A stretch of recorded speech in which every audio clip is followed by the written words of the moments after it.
Radio-J. Radio J. Le 10-11. Lise Goutman. Radio J. Radio-J. Les invités de Lise Goutman. Radio J. Et ce matin, j'ai l'immense plaisir d'accueillir dans le studio de Radio J le rabbin Florian Chinsky. Florian, bonjour. Bonjour. Alors, Lise. vous êtes rabbin à Gênes-Est, vous êtes docteur en droit et formatrice en écoute mutuelle. Et c'est, j'allais dire, à ce titre, et non seulement à ce titre, que vous allez nous parler de résilience et judaïsme. En effet, nous vivons une période très difficile et d'un autre côté, ce n'est pas la première période très difficile de notre histoire, loin de là. Comment, alors là c'est une vaste question, comment le judaïsme a-t-il survécu ? Oui, je suis heureuse de partager quelques pistes avec vous.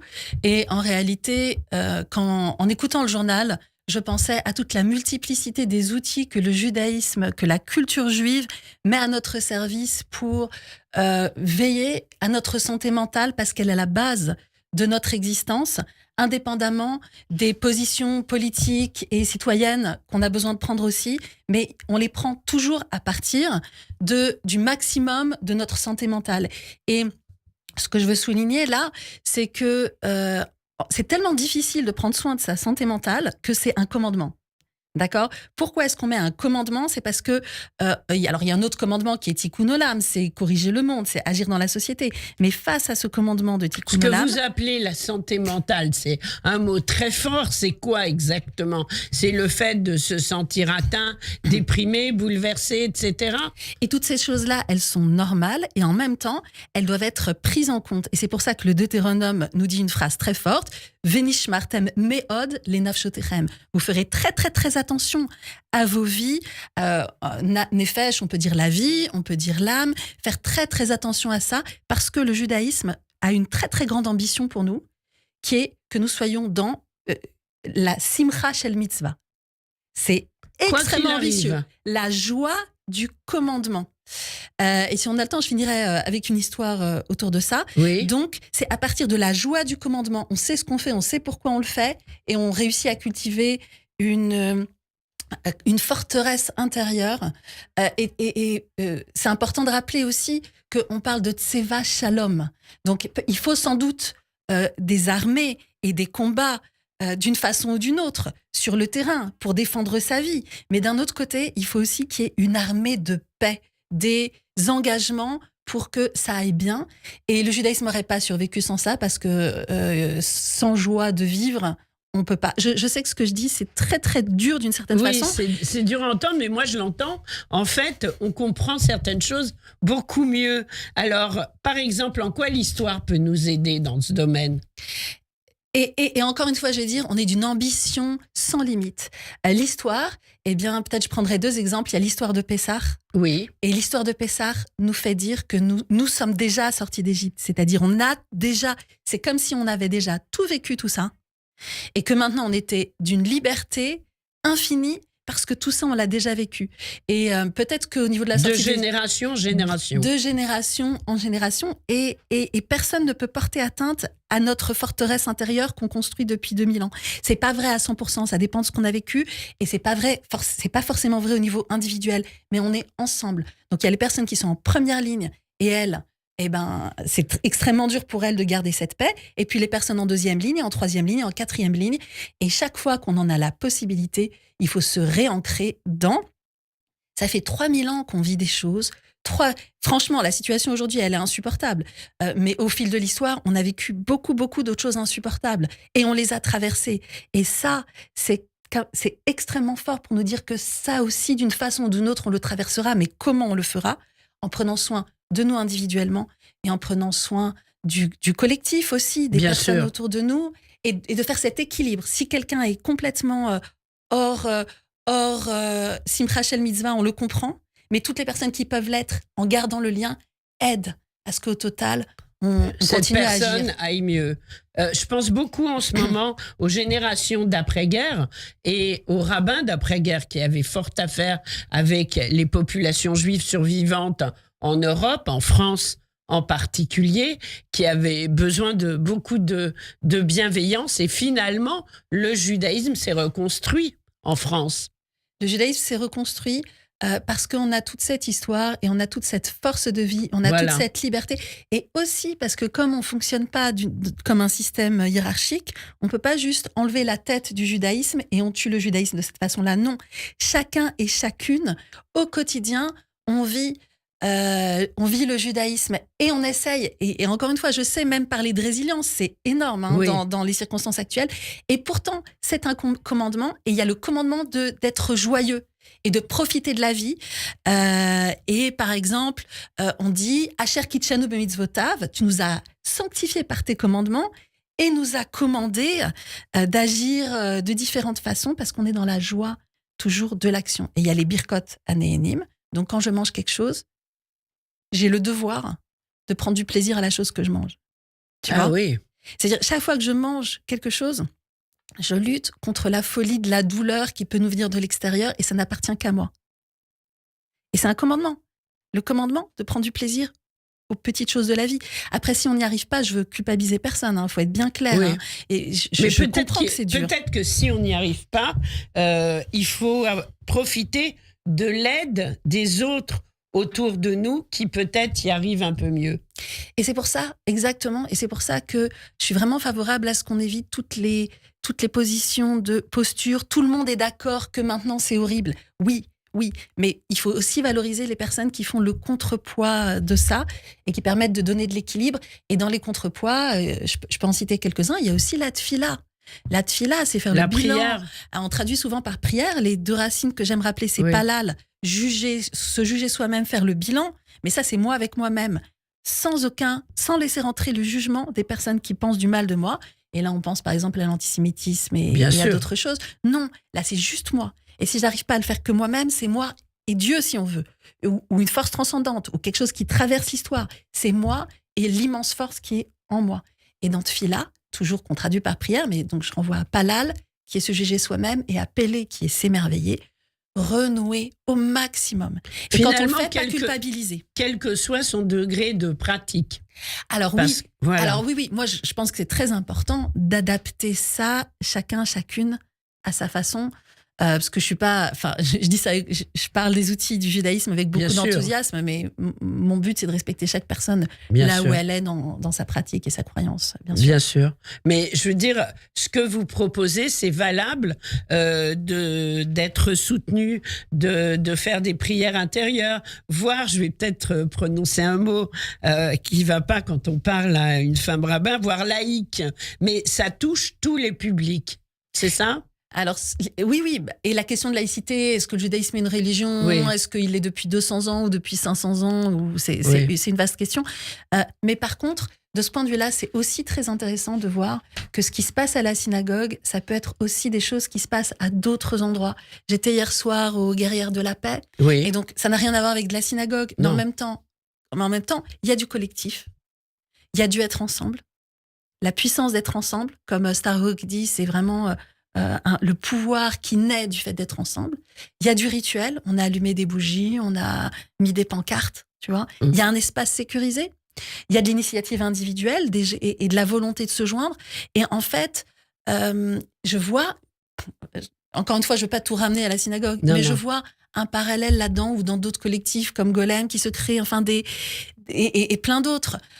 De l'initiative individuelle pour créer du collectif qui agisse à la fois dans le tikkun olam, agir dans le monde, faire face aux difficultés et qui crée à la fois un espace sécurisé où on peut se poser, où on peut respirer.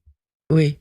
Et donc, c'est ce qu'on peut faire lorsqu'on appartient, par exemple, à une communauté, quelle qu'elle soit, une communauté juive, quelle qu'en soit l'obédience. Et là, on est très soutenu. Alors, chaque groupe est différent, donc Oui.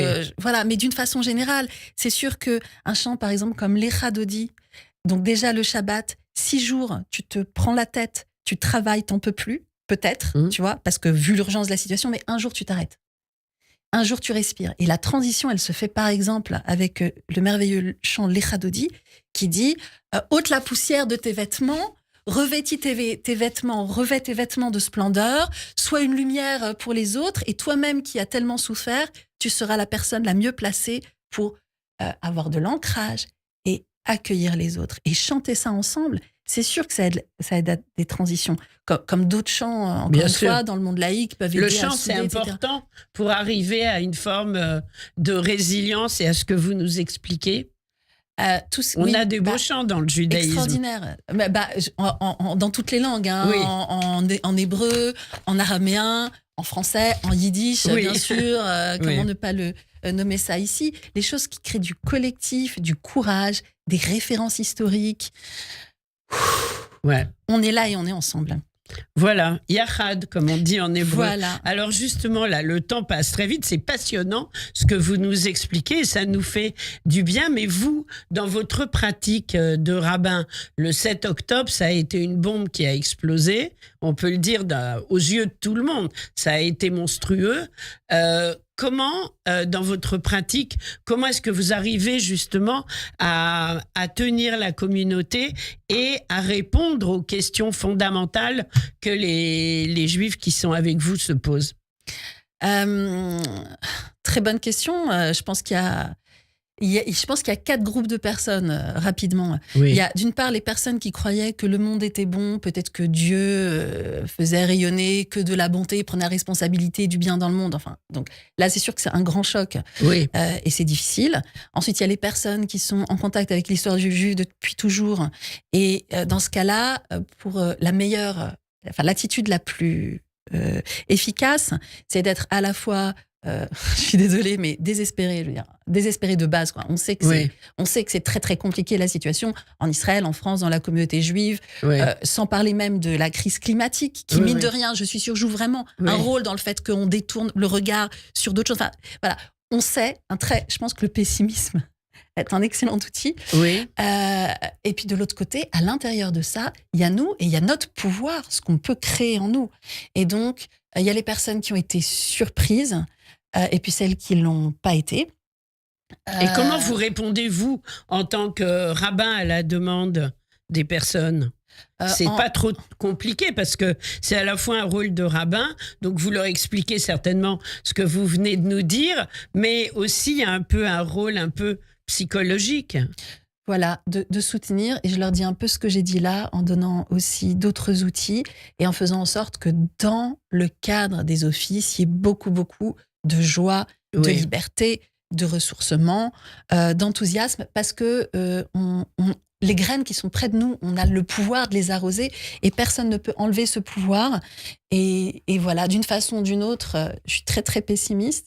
Et en même temps, je suis très, très connectée à tout ce qui va, à toutes les ressources que j'ai la chance d'avoir et que d'autres personnes développent aussi. Bien sûr. Autour de Vous moi. avez assisté récemment à une, je sais pas si c'est un week-end, une réunion collective de rabbins massortis dans le sud de la France, si je ne me trompe pas.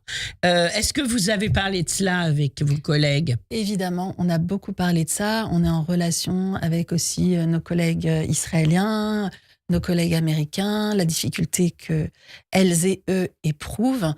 Et on était vraiment dans cette question-là de dire, d'une part, tout ce qu'il y a dans les offices répond déjà, parce que ça a été écrit dans des contextes parallèles au contexte actuel. Et en même temps, il y a besoin aussi de faire entrer peut-être des textes nouveaux, parce que... Par exemple? Il y a des prières pour les otages qui peuvent être dites. Et puis d'un autre côté, il y a aussi l'explication du fait que tous les offices sont construits sur entretenir la culture et la pensée juive dans des situations d'oppression. Par exemple, tout le judaïsme rabbinique a été créé au moment où c'était interdit d'étudier la Torah. Et c'est l'histoire de Rabbi Akiva, par exemple, qui Bien sûr. étudiait dans une caverne, on s'en souvient, avec les autres rabbins. Oui. On le raconte à Pessah. Et puis, si on arrive à la conclusion, je vais peut-être Oui. raconter cette petite histoire de Rabbi Akiva, qui est dans le traité Brachot 61b, pour dire jusqu'où vont les limites de la folie d'être dans la Simcha Shel Mitzvah. Moi, je pense, le pire qui puisse nous arriver, c'est qu'on se déconnecte de nous-mêmes. Et Rabbi Akiva s'est retrouvé dans une situation, en vrai, où il était torturé et où il a réussi à ne pas se déconnecter de lui-même. Et c'est la fameuse histoire où il dit Shema Israël, Adonai Eloheinu, Adonai Echad, écoute Israël, l'Éternel, la transcendance est notre guide, elle est une, et c'est notre seul référent, juste au moment de la plus grande difficulté. Et ça, ses élèves lui disent, mais comment tu fais une chose pareille, c'est fou. Et il dit, mais puisque j'ai la force de le faire, j'ai le droit de profiter Bien de sûr. cette liberté que je suis capable d'avoir jusque-là. Partout où on a de la liberté et de la solidarité, on peut faire partie de cette Seva Shalom, de cette armée de paix qui lutte aussi pour la justice et aussi en mettant des limites, mais toujours en restant ancré dans la paix.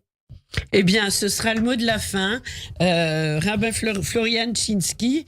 Donc, je rappelle que vous vous occupez de la communauté de GEM Est, à l'Est parisien, que vous êtes docteur en droit et formatrice en écoute mutuelle. Merci d'avoir partagé votre temps avec nous. Merci Et beaucoup. quand vous le souhaitez Bon sur courage à Radio nous. J.